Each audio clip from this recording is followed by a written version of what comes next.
I've got to admit, I've been sleeping on this game. I know, how can I claim to be a 90s arcade racer fan and not have made time for Horizon Chase Turbo? This game originally came out in 2018 to generally positive reviews, but it just recently got a big update that's inspired by the legendary Formula 1 champion Ayrton Senna. The developers were generous enough to send me a review code, and being a giant Formula 1 nut, this was too good an offer to pass up. So in this micro review, I'm going to cover the base game, the Senna Forever update, and if I think it's worth your time.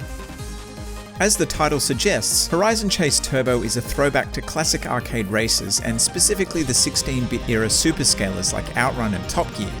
Aesthetically, it looks similar to something like Hot Shot Racing, but this game isn't about power sliding around corners. It's about changing direction as fast as possible and trying to avoid the other cars. Gameplay is fast, with you rarely needing to take your finger off the throttle. Actually, I'm pretty sure I've never used the brake. While its approach to the driving is very straightforward, there's plenty to think about during a race. You'll need to manage your fuel, grab pickups such as nitro boosts, and dodge other cars. For the most part, races are a blast, and the rubber banding, if it exists, isn't obnoxious. There are lots of other cars on the track, and diving between them is exhilarating. The only thing I don't care for is how bumping into them wipes off all your speed. This can be almost impossible to avoid at times because you race against so many other cars. This isn't really a knock against the game itself, but more a knock against this style of racing game. Opponents are more like obstacles than cunning drivers that need to be outmaneuvered. If you look back at any of the classic superscalers though, they're all exactly the same. The whole game is going for this super vibrant pseudo-80s/early 90s look, and although it's kind of simple to look at, when you're trying to focus on not crashing, the lack of trackside detail isn't really a problem. All of it runs at a rock solid 60 frames per second, at least on PS4, but I'd say it's probably safe to assume this is true across all platforms. There are 4 modes to choose from, which include a world tour that sees you travel to different countries. There's a tournament mode that consists of basic 4-race tournaments. It has an endurance mode that needs to be unlocked, and it has local multiplayer with up to 4 players in split screen.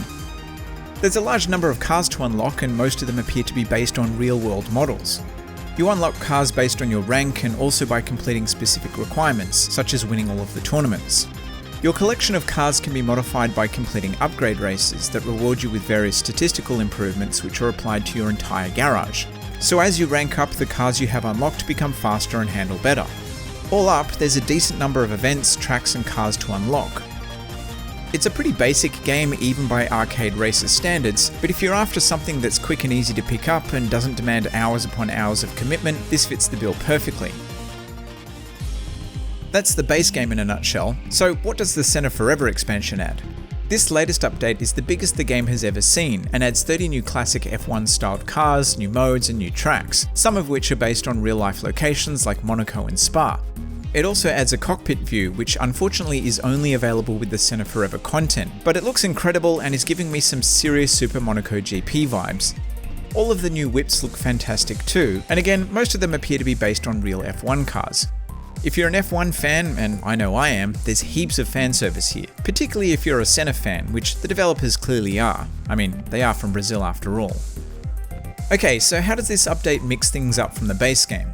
There's a new career mode that follows the path of Senna, where you drive each of his cars in chronological order and get some trivia along the way. There's also a World Championship mode where you choose from a selection of cars and compete in championships of varying length, and completing the various championships unlocks new and better cars. Unlike the main game, you have to pick a setup before each race.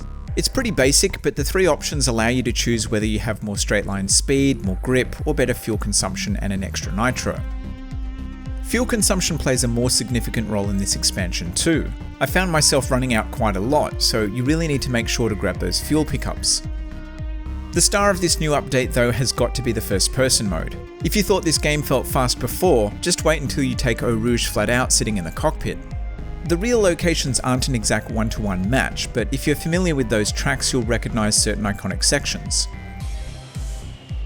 The one thing that's disappointing about this update is that you can't use any of the F1 cars in the base game or race the regular cars on the F1 tracks. This makes it very much a standalone expansion, and bearing that in mind, it might be a hard sell to anyone who's not interested in F1, and specifically the Senna era. The other thing to consider is that this game has no online multiplayer.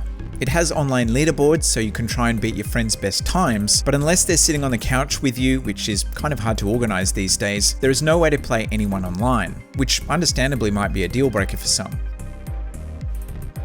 If you're a fan of old school F1 and old school arcade races, then definitely check this out. This is a subgenre of racing games that doesn't get enough love, and in lieu of an arcade-perfect port of Outrunners, yes Sega, I'm still waiting, this is the closest to a new superscaler we've had in forever. The base game will set you back roughly $30 Australian or $20 US, depending on the platform, and the Senna update is an additional $5 to $10 on top of that. It's available on just about anything that can play a video game, and if you're the type of person who likes to try before they buy, there is a demo if you want to check that out. Otherwise, I hope this quickie was helpful. I have a big Ghost of Tsushima re-review up next, so subscribe for that if you haven't already. Like if you did, dislike if you didn't, and thanks for your time.